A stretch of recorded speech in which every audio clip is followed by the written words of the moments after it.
everyone, and welcome to the latest episode of the Nothing But Locks podcast. I'm your host, Ali Melnicki, accompanied by my favorite coworker, Robert Kowalski. How are you doing today, Robert?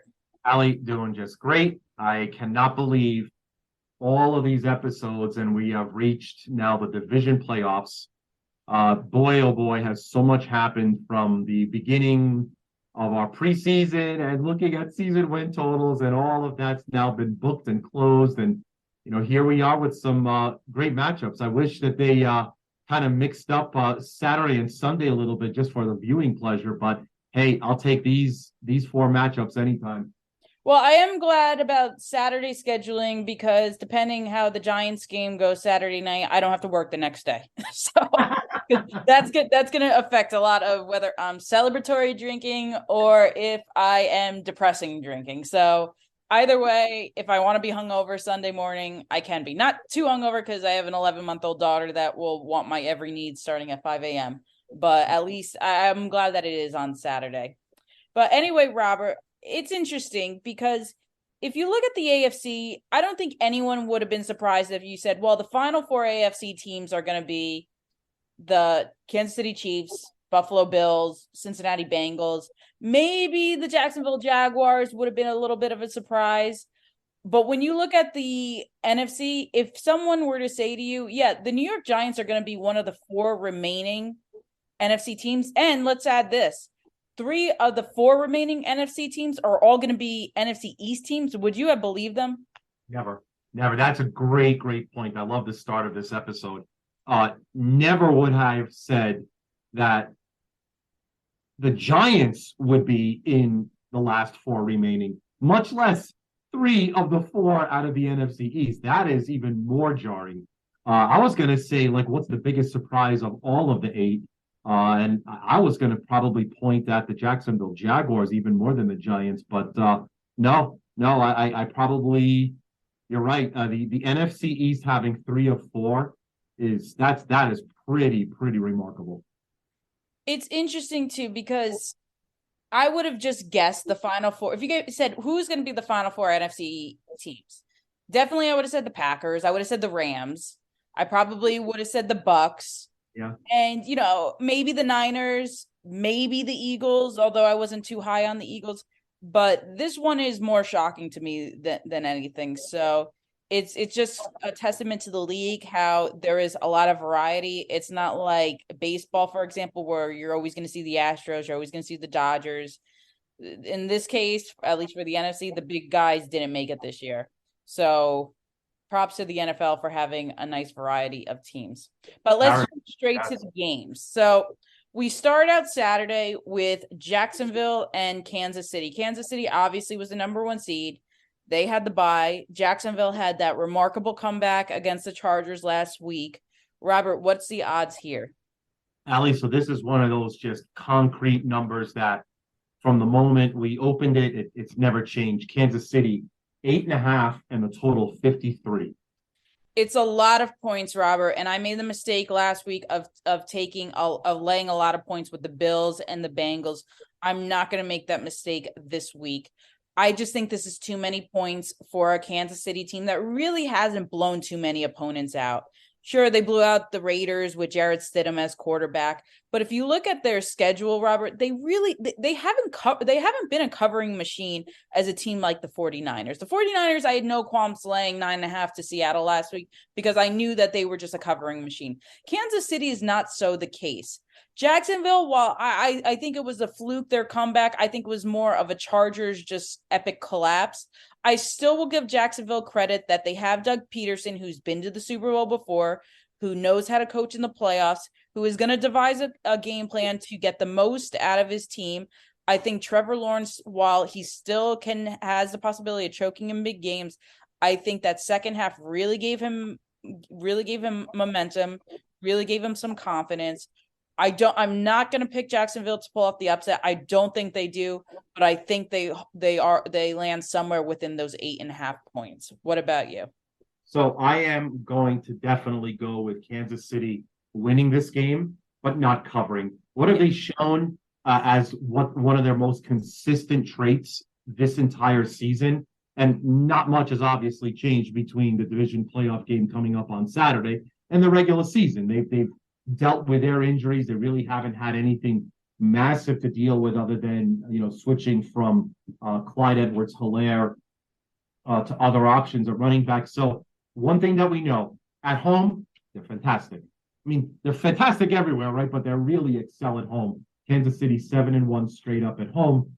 However, 1-6-1 against the spread at home. They've scored on average about 25 points a game, given up about 19. So with their performance and track record, I'm just going off of pure math. I definitely can understand them building up to this game. Same thing with Jacksonville. If you would have told me that Jacksonville would have come back down from 27-0, in less than, basically let's call it 2.5 quarters, never would have believed that. Never would have believed them being here, right? So at this point, with so much chaos happening in the NFL leading up to this weekend, I will take, although I wish it was 9, I will take 8.5 points with the Jacksonville Jaguars at home. 9 would have been ideal. It was 1 when I saw 8.5. I really toyed with, because I do like Kansas City a lot. I think that they are going to win this game, but there's always that chance for the backdoor cover. I do think that maybe they might come out a little rusty. I know it's Patrick Mahomes. I know it's Andy Reid coming off a bye, and people love betting Andy Reid coming off a bye. But in this case, I just think that Jacksonville will somehow find a way to hang in there. And I also like the over on this one, Robert. The Kansas City defense is not particularly well.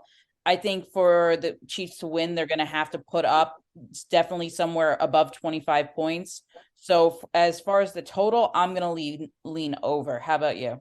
Okay, so great. What I wanted to do was to share with you and the listeners, when we come up with a line, I typically want to say, what have we seen in the last 3 games? What have we seen in the last game? Any critical injuries that may have come out,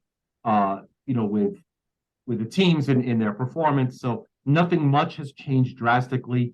And what I like seeing is, how do I come up with a good number for each team, right? And so if I take a look at how I figure this game will play itself out, Kansas City, 27, maybe 28 points is what I have them at. Jacksonville, probably 24. 53, kind of a high vaulted number. I think this game goes under for me.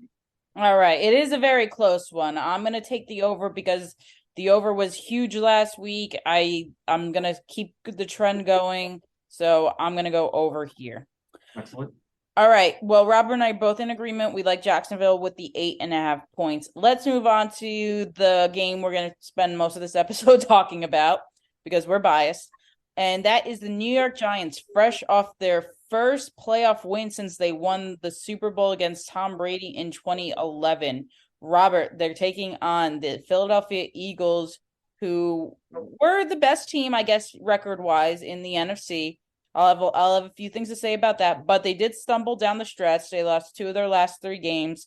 Yes, Gardner Minshew started both of those.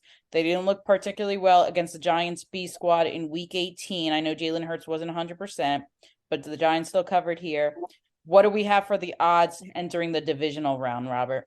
So Eagles, I opened 7, and we moved it to 7.5 early. Pretty much a day later, I had enough evidence to say it's probably settling there, and it has. So Philadelphia Eagles 7.5. The total from 47 up to 48, and that's where we're at right now. So Eagles 7.5 and 48. To no surprise, if you watch any Talking Head shows, which I've kind of separated myself from in recent years, I did want to hear what they had to say about the Giants, if they were going to finally give him credit. They did not. Of course, it was the Eagles are going to blow him out. It's going to be like it was at the beginning or the end of November, where it was 48-22 was the final. Robert, this is a different Giants team. If you look at that game against the Eagles, they were missing several big defensive guys, Leonard Williams included. I think the Giants are playing with more confidence than any team in the NFL right now. Daniel Jones has just blossomed into everything we want him to be. I think that after playing the Eagles twice, 3rd time's a charm. We are going to go into Philadelphia. It's going to be cold Saturday night, and I'm calling it right here. we're not only going to cover the spread, we're going to upset the Eagles. I love the Giants taking on the Eagles for the third time, and I couldn't be happier. I would have been very upset if we had to take on the 49ers this week. I wanted the Eagles. I want to beat them, and I think we can beat them. I think Brian Daboll and I think Wink Martindale are going to devise a game plan that they're going to stop Jalen Hurts. They're going to make him throw. They're going to take away what is his best strength, and that's his running game.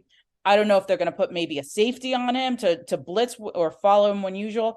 I don't know if they're going to try zone out. But whatever it is, whatever they think is going to work, I think the defense is going to be ready. It's going to be the third time they've seen Jalen Hurts all year. It's going to be the second time that the Philadelphia Eagles has seen Daniel Jones this year. But this is a different Daniel Jones. This is a more confident Daniel Jones. This is Daniel Jones now that the team has no problem with him on 1st and 10 throwing 15 yards downfield. I love the Giants right here. Tell me I'm wrong. You are not wrong. All right. and you're not, and if you're not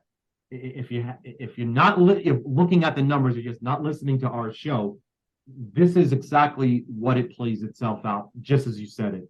So on the season, the Giants are 14-4 against the spread. Their average for and average against is almost literally within percentile points of each other. So you know that they can score. You know they could keep the ball in control, averaging over 147 rushing yards a game. And what's most important is that the Giants have done very well protecting the ball, keeping the turnovers down to a minimum. Ali, at their record away is 7-1 against the spread. They've covered their last 5 in a row. The Eagles have actually not covered. They're 0-4 in their last 4 against the spread. So just from a point spread perspective, I have to lean the New York Giants. I also just checked their roster, by the way, and I did notice that the Eagles do not have Deshaun Jackson. And for that reason, also, I like the Giants. Don't remind me of that. So, yeah, he's not there either. But in all seriousness, the Giants have kept the ball very well protected. Their turnovers have been cut down to as bare minimum as they can. If we see the same performance as they had against the Minnesota Vikings, without a doubt, the cover is very, very live. And with that, if this ends up becoming a field goal game, the Giants, yes, they can move on to the next round for the NFC Championship. I just keep referring to the 2011 team that had no business even being in the playoffs, and then we make it to the Super Bowl. I know this isn't the same defense. I know that there's no O.C. Umenyiora. There is no Jason Pierre-Paul. There is no Antonio Pierce on our team. But you've seen improvement over the past few weeks, especially in the secondary. Getting Adoree Jackson back from injury was huge. He hadn't played since when we played Detroit in mid-November. Also, getting Xavier McKinney back for the playoffs has been pretty huge. Robert, they pretty much contained Justin Jefferson last week. That's no small feat. Justin Jefferson is the best wide receiver in this game. If they could do the same thing with A.J. Brown this week, there's no reason to think that they can't possibly pull off the upset. Now, for them to be successful, though, they need to get the ball first and they need to score first, Robert, because they can't play from behind in this game. It's not like when the Vikings took the 7-0 lead and the Giants were able to score. I want to see the Giants score first. I want them to make a statement in this one. If they make a statement and they keep Jalen Hurts off the field and they run the ball with Saquon, they use Daniel Jones's legs, they elongate drives, take a lot of time off the clock. This is a game I really think that we could win. Also of note, Lane Johnson. Robert, what is his status as of now for the game? Great. Yeah, I was just poring over the injury report that just came out for the Eagles. And the first one that I just circled that I saw most recent for the Eagles is the still questionable status of defensive end Josh Sweat. But from that perspective, Lane Johnson definitely questionable with his ankle sprain. So the both of them right now still questionable. And if I see questionable, that means that they're not going to be there for every snap if they play at all. And those are two huge losses, even if they're limited in the game. Lane Johnson in particular, he's the best right tackle in the game. I don't think you can argue with that. If he's not there to block for Jalen Hurts, that's a big weapon to take away from him, because people I don't know if they understand how the Eagles offensive line is the best in the game, and Lane Johnson is the best of the best. You take away his presence, that is huge. If I'm correct, Robert, they're also going to be without Avonte Maddox for this game, which is a big loss in their secondary. Right. I just think that it's kind of an inverse of when they played the first time, when the Giants were all banged up. Now it seems like the Eagles are all banged up. But I want to get your opinion. What's their game plan, both on offense and defense, that they need to do to upset the Eagles?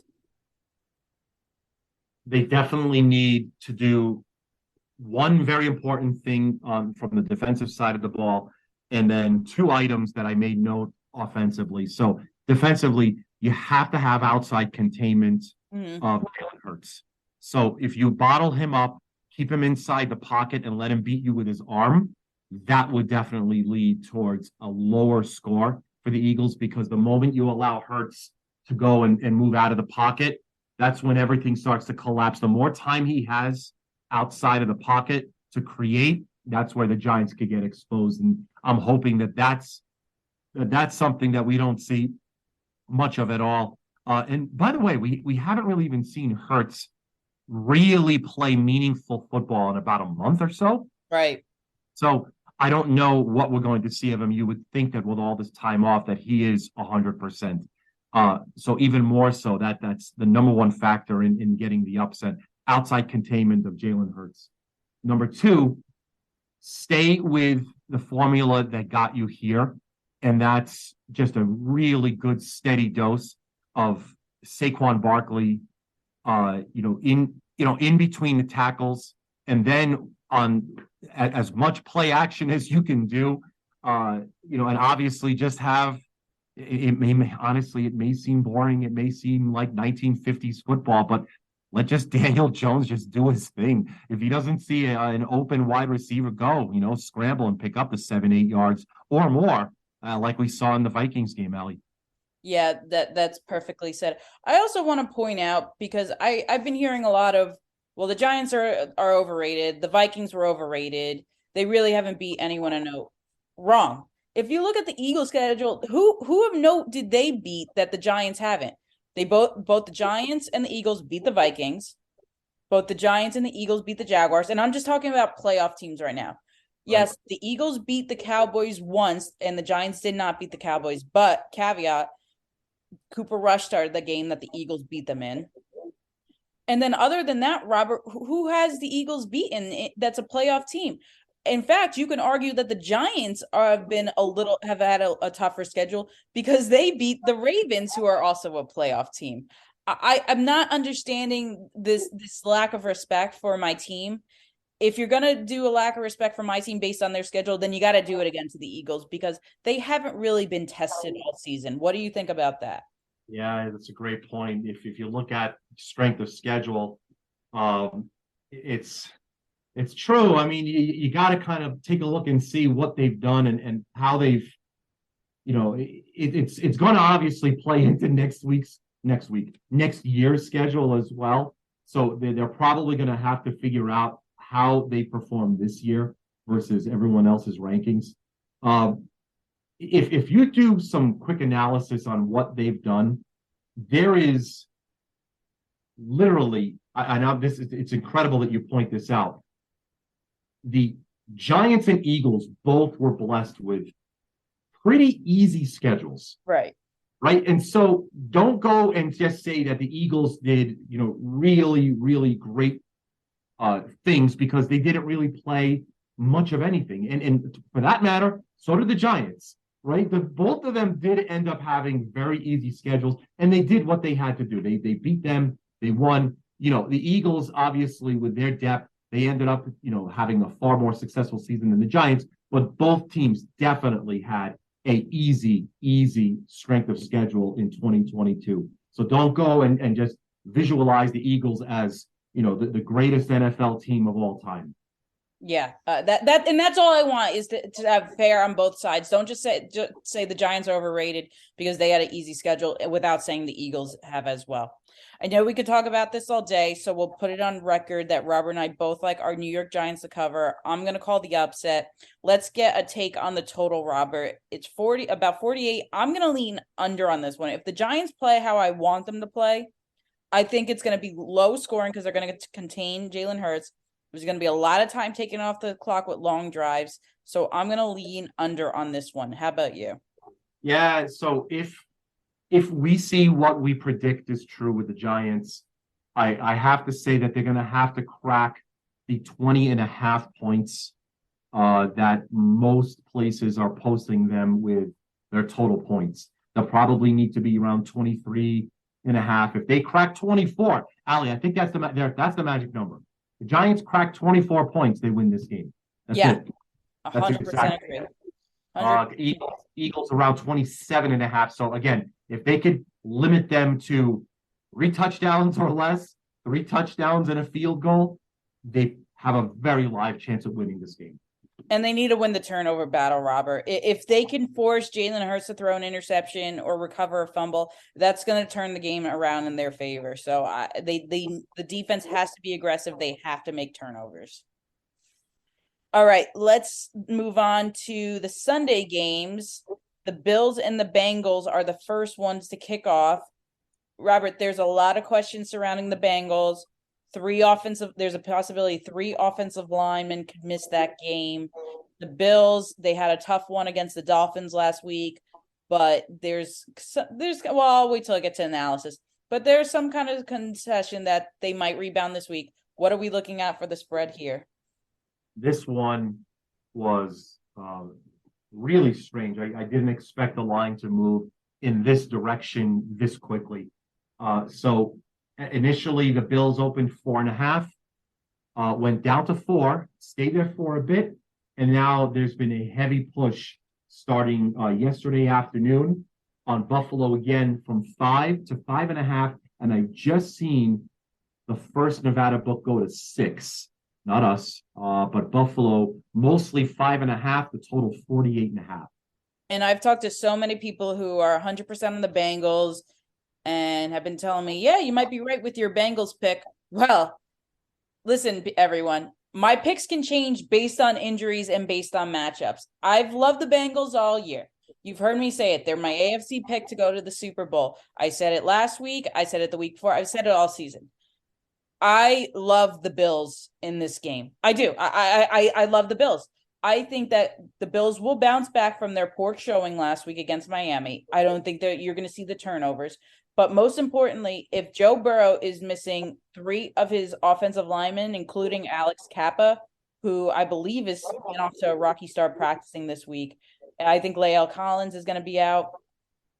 I don't see how they win this game. I really don't. If Joe Burrow doesn't get the protection and he has a habit of staying in the pocket way too much, I think that the Bills, their front 7, they're going to be all in on him. They're going to be blitzing. It's going to cost them maybe a turnover or 2 for Joe Burrow. It's a high number, but for me, the public being all over the Bengals is just making me a little more confident. I am 100. This is actually my favorite pick of the week, the one I'm most confident with. I'm taking the Bills to cover the points. How about you, Robert?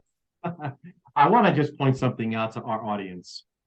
This is the first time in our episodes together that I've seen you go not against the Bengals, but vehemently against the Bengals. Ugh. And for all of the right reasons. You're absolutely right. As we take a deeper look into the injury report, Kappa is definitely questionable. Very late in the week already with his ankle. That doesn't just bounce back. That's an injury that sticks with you for a while. So his performance might be very limited if he does play. Tackle Jonah Williams is doubtful to play now on Sunday. He has a knee injury. And you mentioned Lael Collins. He is out. He is on the IR. He is definitely done. He was done, previous to even last week. So they have big problems on the lines. And that's definitely going to play into this because, like you said, Burrow, not a quarterback that's typically mobile. he needs his time in the pocket to get through the repetition of finding who's the right target for that snap. Looks like trouble. And so that probably plays into why we've seen this line movement come in on Buffalo so early, to the point where it's getting near, 2 field goals, touchdown favorite. I would probably lean right now towards Bengals. If we're just dealing with the number that we see in front of us, plus 5.5, it's that gray area again, just from a bookmaker's perspective for me, even with the I guess we could probably talk about Brett Mayer a little bit later in the next game. But with field goals really not being as much of a factor, extra points are being eschewed for 2-point conversions. 5.5, 5, 4.5, kind of all the same number. I will say that if this number does get to 6, I am pushing both hands all in on the Bengals. But at 5.5, I'm almost not interested. So if I was going to make any kind of a selection, it would be a half-hearted, push towards the Bengals. But you're right. I just don't see Burrow having enough time in the pocket to have a successful offensive game plan for this game against the Buffalo Bills. Yeah, and I actually locked in my bet at -5 yesterday because I saw that spread was rising, and I had a feeling it was going to keep going up. So sure. I got it in at 5. Even if it gets to 6, Robert, I'm going to have to side with Buffalo. And you know me, I love Joe Burrow. I love the Cincinnati Bengals. But I think if this was in Cincinnati, it would be a little different. I might have a different opinion. But being in Buffalo, I just think that they're going to have the crowd behind them. It's going to be an emotional game. We all know what happened on that Monday night the last 2 times these 2 teams faced each other. I think that somehow that plays into it. Who knows? Maybe we see DeMar Hamlin. I know he's been with the Bills at their facility.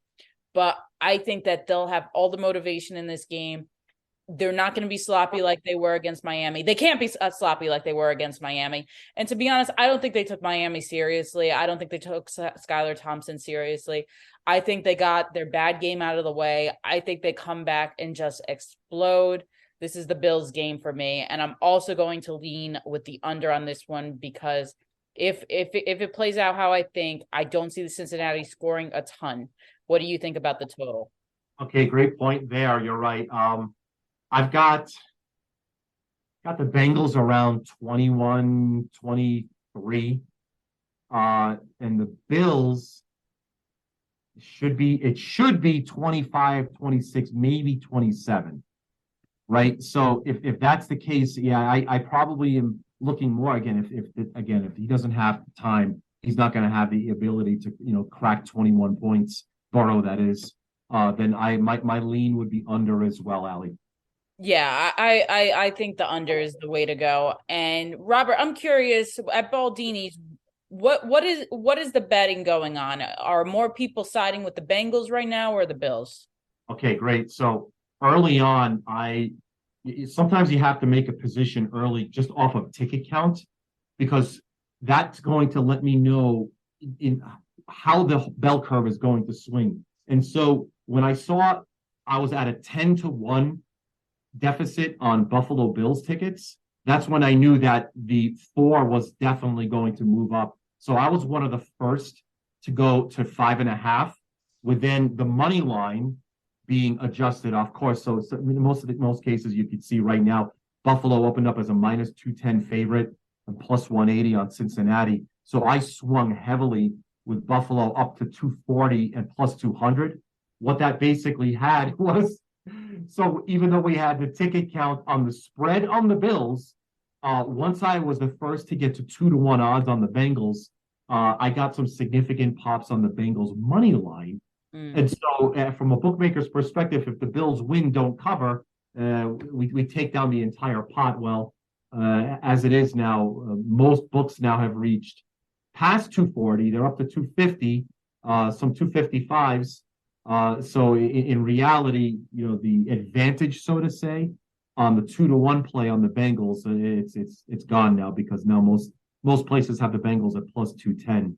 So Baldini's right now, even though with a high ticket count on the Bills, at 5.5, offset with the Bengals money line play. So obviously, from a bookmaker's perspective, if the Bills win and no cover, you could see every ticket vanishes. Yeah. It's interesting to see. It's interesting to see. You usually see just heavy on one side or the other, not the underdogs money line and the favorites cover. That's an interesting thing. I really, you know what? I wouldn't be upset if the Bengals cover or if they win, because I do like the Bengals. I like watching them. It's just I try to separate. It's hard with the Giants, but that's why I'd never bet on my team. But I try to separate my heart from it, and I'm just looking at the numbers, and I don't see Joe Burrow being successful without those guys. I really don't. Now, there's a chance that if everything goes well the next 2 days, if they say Williams and Kappa are playing, then I'll hedge my bet and I'll take the Bengals, because I do think that they would actually cover.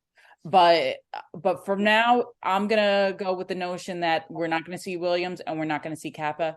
So I'm gonna settle with Buffalo -5.5. And if it gets to 6, I will even go -6. What are your final picks, Robert? Ali, yeah, so I'll take the points with the Bengals. I'll go under as well. I mean, look, they've won 9, sure, and I don't want to lay into recency bias too heavily, but man, they just look really, really lost and confused in the first half against Baltimore. It just didn't look like the same Bengals team from the previous month, but they got the win, right? They've won 9 straight games, and they're 7-2 on the road against the spread. I just feel that even with everything that they had a very, very tough schedule as well, one of the tougher schedules in all of the NFL. I'll go and yeah, let's put it on the record, +5.5 and under. All right. Well, another one we disagree on. So we'll see. We'll have plenty to talk about on Monday. All right. Let's go to the final game, the Cowboys. I know that I was kicking myself that I actually believed in Tom Brady on Monday night, because that showing was one of the worst showings I think you could have ever seen. I didn't think that the Cowboys looked particularly impressive, even though they blew them out, because I thought the Bucs looked that bad. But I'll get to more of that in a second. Cowboys traveling to the Bay Area to take on San Francisco, who had an easy win against Seattle last week. Robert, what is the spread here? Most books opened up San Francisco as a 3.5-point favorite, and then moved up to 4 today. Total 45, some 45.5. So there's 146 already. Yeah, it's actually a couple 46s, Ali. Here at Baldini's again, Reno, really close to the Bay Area. I didn't even mess around. I went straight to 4, and it's been a nice heavy downpour on San Francisco all week long. This was the game I struggled the most picking a side. My first instinct when I saw the spread, because it opened 3.5, like you said, was San Francisco's gonna win this game easily. Then I didn't have a great feeling afterwards, and I thought more about it. I'm like, 3.5, 4 points.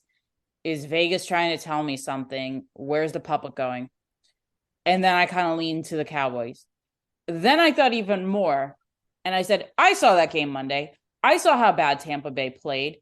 I'm not going to give the Cowboys the credit that every other talking head is going to give them. I'm sticking with the 49ers. I said it last week. They've been a covering machine since Brock Purdy took over. The Cowboys, I feel like, are just one of the most inconsistent teams.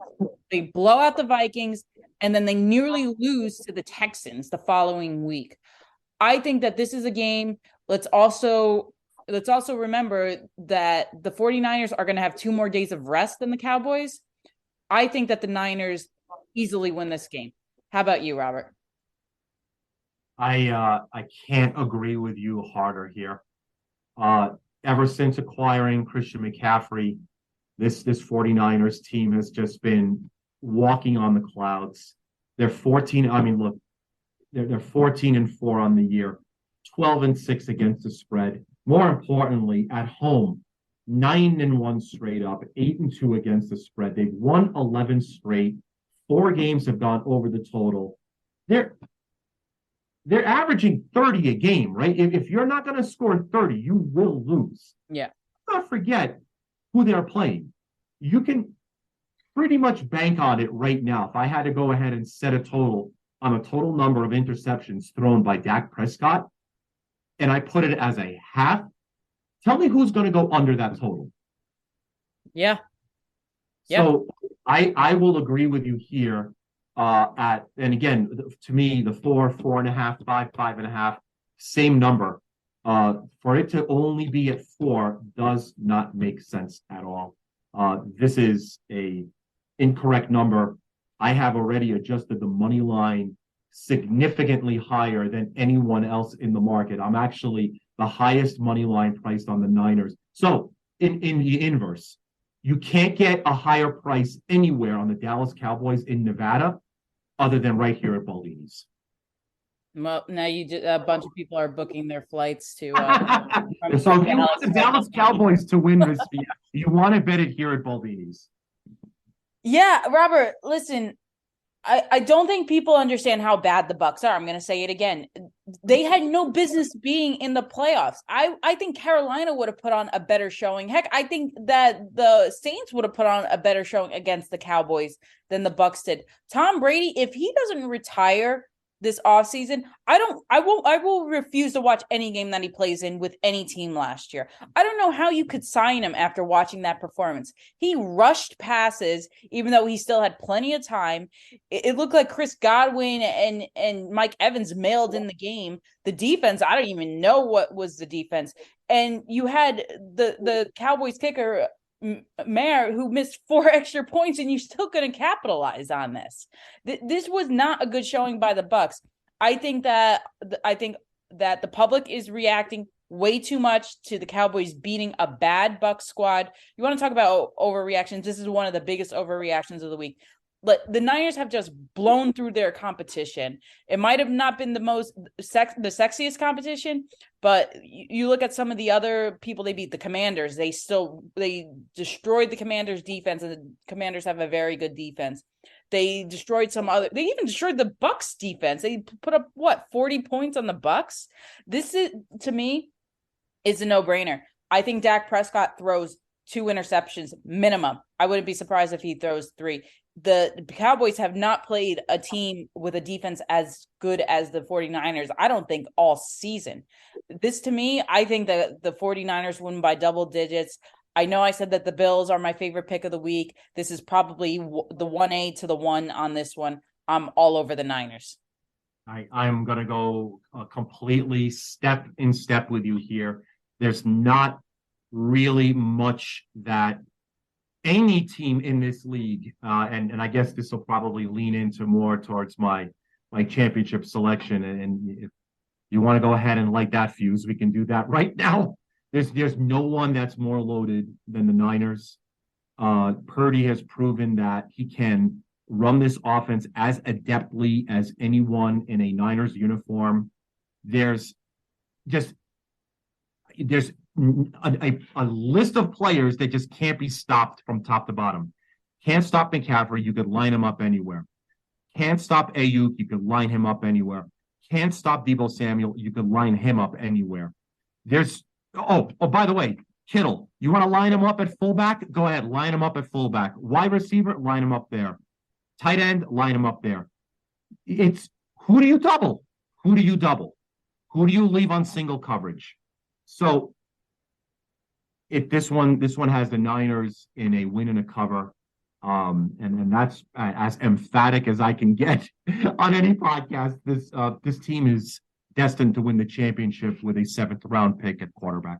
Yep, lock that one in right there. I also like the over in the total because I do think the Niners are going to get well into 30 points. Dallas probably somewhere in the low 20s, maybe a last minute score. What do you think about the total, Robert? The total, so I've got San Francisco up in the 30s, probably 34 to 37. Don't see the Cowboys cracking it, but it's, with a total set at 46. I think the Cowboys can get to 20 some odd points. This one definitely goes over the total for me. All right. Well, those are our predictions for this week. Hope you guys enjoyed them. And since we still have some time, let's do our favorite buy or sell segment, divisional round edition. Are you ready, Robert? Yes. All right, first one, buy or sell. Josh Allen will lead all quarterbacks in passing yards this weekend. Oh boy. Okay, cool. No. You gave me one, two, you gave me seven others. No, I will sell. I will take the inverse of that because just pure mathematics on this one. I love this question, but I will take the field with this choice. So I shall sell. Great question. I'm going to buy this one because I think that the Bills, like I said, I think that they're going to be one of the highest scoring teams this week. I think this is a very emotional game. I think they're shaking off their bad game against Miami. So I'm going to go ahead and I'll buy Josh Allen has more passing yards than any other quarterback this weekend. Excellent. All right, next one, Robert, buy or sell. Dak Prescott will get picked off more than once against the 49ers. We just touched on this like 3 minutes ago. Awesome. Yes. I will buy this. I will buy it. Matter of fact, I should just put this prop up right now and just have the public decide. I'm just going to put up a prop. Just that one prop. Everyone's going to say, hey, you got any player props? I'm like, yeah. Dak Prescott, total number of interceptions. Go, bet it. I will buy it. I think that he gets picked off more than once. Yep, I will take the over on that one. All right, next one, Robert. Buy or sell. The Chiefs will run a ridiculous formation on one of their plays that will go viral. Why not? Just for chaos. And I'm so addicted to chaos. Yeah, I'm buying that as well. I don't think we'll ever see the legendary ring around the rosy play, but we'll see some kind of chicanery happening out of Kansas City. I mean, Andy Reid's had 2 weeks to prepare for this. There's going to be some craziness going on. So 100% buying that one too. All right, next one, Robert. Buy or sell. Daniel Jones will have more rushing and passing yards than Jalen Hurts this weekend. Oh, this is great. Okay. What a great question. You're asking me if the Giants or Eagles win or lose here. I think it comes down to these two quarterbacks. Heart says yes, I'll buy it. I'm going to buy too. I definitely think he'll get more rushing yards, and I think he'll get more passing yards. This doesn't have to do just with bias. I think that the Giants are, like I said, I think they're going to make some long drives. I think he's going to have more passing opportunities than Jalen Hurts, more opportunities to run. So I am buying this one too. All right, final one, Robert, before we wrap up. Buy or sell. Brock Purdy will be playing in the Super Bowl next month. Yes, he did it again. I'm buying it. Yes, I'm doing it. Yes, I've made my decision. Niners in the Super Bowl. All right, well, we both agree. Buy. I think I bought pretty much all of them. So I hope I'm at least a 2 for 3 or 3 for I should say 4 for 5 this week, something like that. Hope I get some of them. All right, well, everyone, that is our episode for today. Robert and I will be back next week and recap all the craziness that I expect to go on this week. Before we head out, Robert, any last words or thoughts for the audience? So much so. Look, without really recapping much of what we just said, if you've got the play and you're looking at these games, you obviously want to go and kind of run the game backwards, right? It's how I make a game and how I book a game. Go and look at your past performance, figure out what the final score of each club will kind of be within the range. And it'll kind of give you a good lean as to whether or not you think the point spread is in play. And that kind of circles around everything. If you've got a team that's going to probably be close to the other in terms of how much they're going to score from a team total perspective, well, that's going to spell out not only your point spread, but your total. And obviously, if you find that your team is going to be very close, you might want to even consider them on the money line. That's how I make my games without even looking up at a board, and just come from there and then just let the public decide. That's kind of how you do price discovery, everybody. I couldn't have said it better myself. Thanks, Robert, for sharing that with everyone. All right, everyone. Well, my last word of advice, whatever is your best bet of the week, just go all out on it. Just have your confidence ready. This is one of the few weeks I don't parlay teams. I think that I like to just bet each team singular. So whatever is your strategy, I hope it works for you. Take care, all.